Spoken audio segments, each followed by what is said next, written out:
আমি কালও বলেছি, আজও বলছি এবং আগামী দিনে বলবো, এদের নিজস্ব কোনো জাত নেই। এদের পীরের সন্তান বললে হবে না, দুজন হচ্ছে পীরের শয়তান।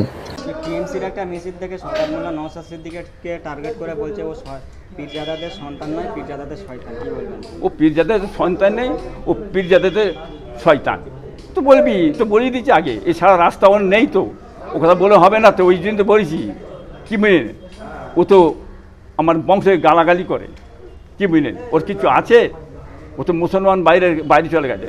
কাফের, জাহান্নামের কুত্তা কাফের, ও অনেক কিছু বলবে। ওতে নওশাদের একটু একটা পশমও হেলে নে, আমাদের পশম হেলে নে। ও জিনিস, ও আমি কি জিনিস ও কেন, ও 14 পুরুষ আমাকে চেনে, ওর এলাকার সমস্ত মানুষ চেনে।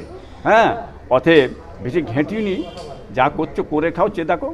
তুমি একটা লেগেছো, ওই জবাব দাও, দুজনে অভিনয় দেখি। এই খাতা খুলবে কবে রে জানোয়ার? এই জানোয়ার, এই কাফের পুজো করা কাফের, খাতা খুলবি কবে বল? খাতা দেখতে চাই, খুলতে পারবি তো? কি রে, না এটা অভিনয় করছিস? খাতা করে অভিনয়, খাতা খোল। মায়ের দুধ খেয়ে থাকি, খাতা খোলা তোর ক্ষমতা নেই রে জানোয়ার। তুই যে কী করেছিস সমস্ত মমতার কাছে হিসাব আছে, আইবির কাছে আছে, সিবিআইয়ের কাছে আছে। তোকে জেল খেটে মরতে হবে, তুই খাতা খুলতে পারবি নি।